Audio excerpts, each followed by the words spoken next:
क्या आपके हस्बैंड आपसे झूठे वादे करते हैं? तो ये वीडियो एंड तक जरूर देखिएगा। तो एक हस्बैंड और एक वाइफ होते हैं, ये रियल लाइफ एग्जांपल है। वैसे हस्बैंड वाइफ का एक बच्चा भी रहता है। उस बच्चे को स्कूल छोड़ने की जिम्मेदारी, उस बच्चे को स्कूल से लाने की जिम्मेदारी वाइफ के ऊपर होती है।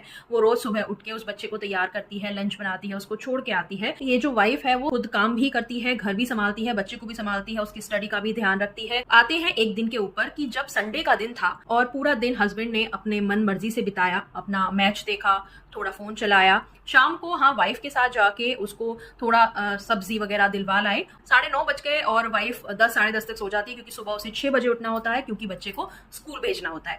अब इस टाइम पे 9:30 बजे जब डिनर वगैरह हो गया तो हस्बैंड बोलता है कि आओ थोड़ा साथ में बैठते हैं, कुछ मूवी वगैरह लगा के देखते हैं, थोड़ा सा वो स्नैक्स वगैरह बाहर से लेके आए थे। अब वाइफ बोलती है कि मुझे तो सोने जाना है, क्योंकि मुझे सुबह जल्दी उठना है। तो हस्बैंड इस पे उसको झूठे दिलासे देता है कि तुम चिंता मत करो, मैं सुबह उठ जाऊंगा और मैं बच्चे को छोड़ आऊंगा। तो वाइफ कहती है कि आपने ये बात मुझसे कई बार कही है और आप कभी नहीं उठते हो। तो हस्बैंड इस बार बोलता है नहीं, मैं प्रॉमिस करता हूँ, I promise promise, 2-3 bar clearly शब्दों में कहता है कि आई प्रॉमिस कि मैं सुबह उठूंगा और मैं बच्चे को छोड़ आऊंगा। अब आते हैं सुबह पे। सुबह जब बच्चे को तैयार करके स्कूल छोड़ने का वक्त आया तो वाइफ ने हस्बैंड को बड़े प्यार से उठाया और कहा कि सुनिए, आप उठ रहे हैं, उसको छोड़ने के जाने का टाइम हो गया है। तो हस्बैंड इस पे कहता है कि नहीं, मुझे तो सोना है, मेरी नींद पूरी नहीं हुई है।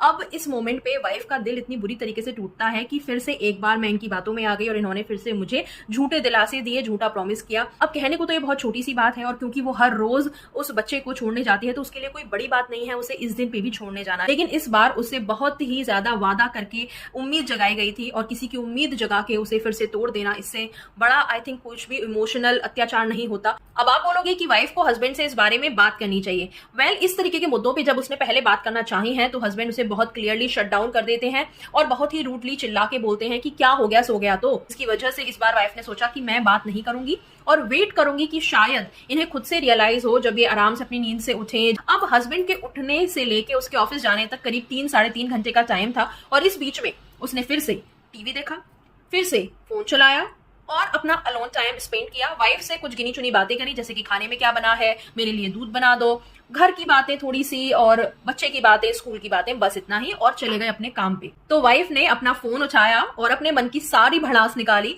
और उसे अपलोड कर दिया सोशल मीडिया पे, ताकि हस्बैंड देखे और उसे रियलाइज हो शायद थोड़ा सा कि मैं कुछ तो गलत कर रहा हूँ। और मन में अपने ठाना कि आज के बाद इस आदमी की एक भी बात पे यकीन नहीं करूंगी और इससे कोई भी उम्मीद नहीं रखूंगी, क्योंकि ये आदमी ऐसे ही झूठे झूठे बातें करके तोड़ देता है। तो बहनों, आज की सीख आपके लिए भी यही है कि इन आदमियों से कोई भी झूठी उम्मीदें ना रखें। ये कुछ भी बोलते हैं मान के चलें कि ये बिल्कुल भी नहीं करेंगे। सरप्राइजली कभी इन्होंने अपने कही हुई बात पे कुछ कर दिया तो सोच लीजिएगा कि भगवान की असीम कृपा है आपके ऊपर, और भगवान का थैंक यू करके उन्हें प्रसाद जरूर चढ़ाइएगा।